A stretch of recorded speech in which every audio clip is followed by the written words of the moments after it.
Hello and welcome to Pulp Picks, your weekly comic book recommendation show brought to you by Pulp Comics and Games here in Mankato, Minnesota. I am Patrick. I'm Fritz. And we've got some picks for you. We are Sarah-less due to the snowy, blizzardy type of conditions. It feels like we're doing something along these lines pretty much every week at this point. A little bit. Yeah, it's been a rough winter, both as far as illnesses go and weather goes. But we're soldiering through. So, what did you pick this week, Fritz?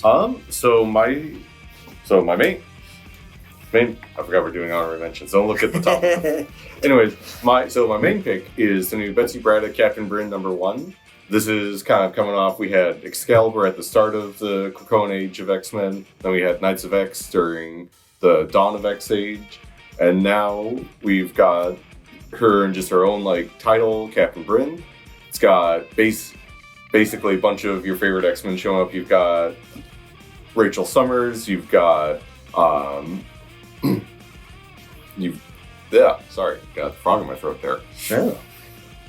You've got Toad, apparently. No, you can actually read Sabretooth and the Exiles. He's over there. That makes more sense. But, well, yeah, you got that. You've got Megan and Brian from Excalibur still showing up. You've got a bunch of the British characters like Pete Wisdom, the old Strike Team, Micro Max of all people shows up. Doesn't go well for him, but they're having adventures in Otherworld. They're dealing with the Furies. If you're a big Captain Britain fan, you remember them from the old stuff. They're causing a problem throughout the multiverse, hunting down other Captain Britons. So they're trying to figure out who's responsible for it. Spoiler alert, it's probably who do you expect to show up as an evil British villain. But it's a lot of fun getting to see because before it's been Betsy kind of trying to lead these teams, she's been on the back foot a lot of the time. Here it's her kind of more taking charge, doing her own thing with it.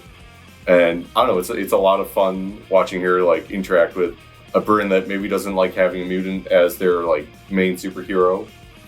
And spoiler alert, maybe they're trying to come up with a new superhero to replace her. Oh, interesting.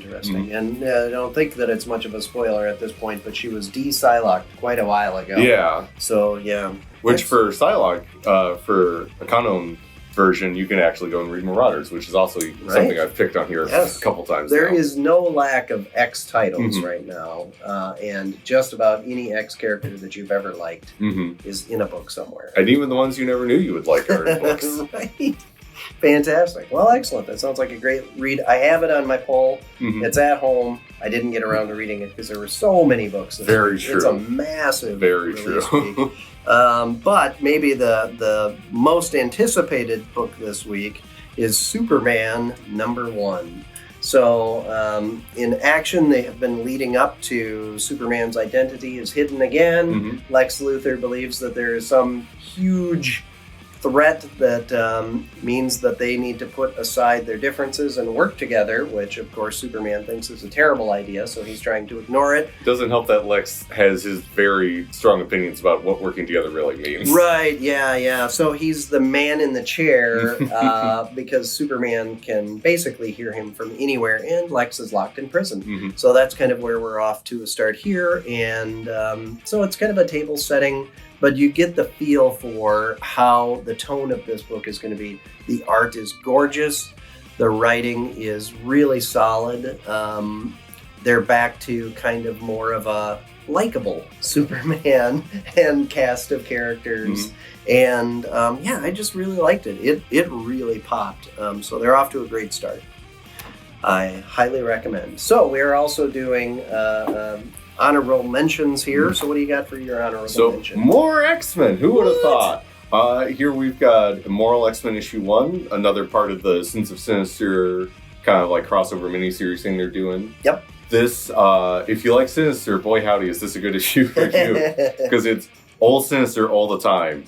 It, as mentioned before, it's basically Mr. Sinister's overridden the DNA of pretty much everyone on Earth, not just the mutants at this point. So basically everyone is Sinister, and anyone who isn't, as you see very early in this issue, doesn't last very long.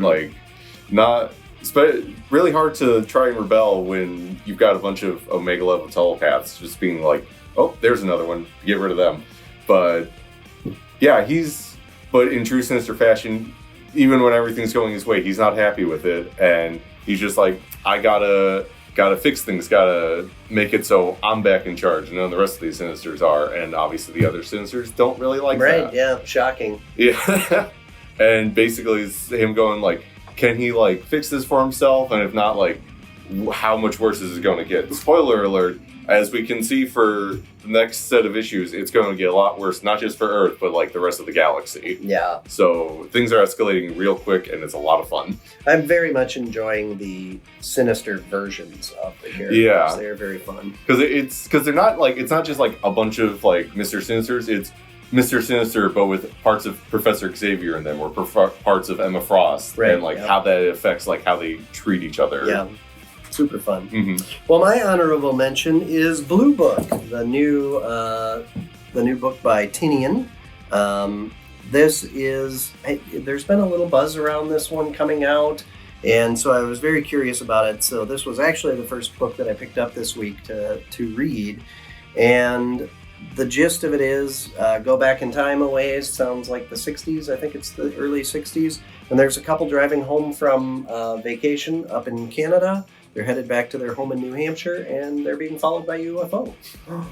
Which, I don't think I'm giving much away since you see an old-timey car and a UFO. It's either that or that mountain has an eye. Yeah, exactly. So, and yeah, I'm going to leave it there, but the art is really interesting. It's got that kind of monotone, kind of blue, black. Because Michael Oming is on art, right? Yes. Yeah. Yep.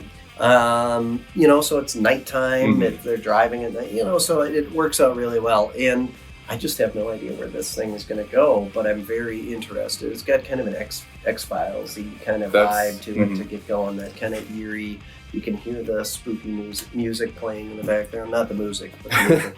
Yeah, because I know that was originally a comic he did on Substack, and Correct. now it's like, Yep. Also same thing for Black Cloak, which we now have more copies of issue 1 because we sold out, and issue 2 just came out. I'm assuming that we sold out because it's a very good book, but it was also Sarah's pick a few weeks ago. So that was my pick. Oh, it was your pick. Yes. That's How right. dare you. I'm so well. Mm-hmm. I mean, I trust both of you guys' opinions so much that I don't pay attention to who's picking, I guess. So, well, that'll do it for this week.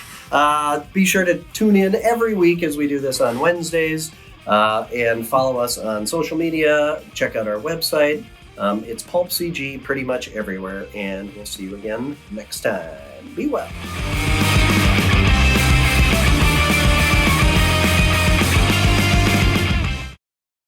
Okay, sit down in the chair. Why? Because I'm going to record you real quick.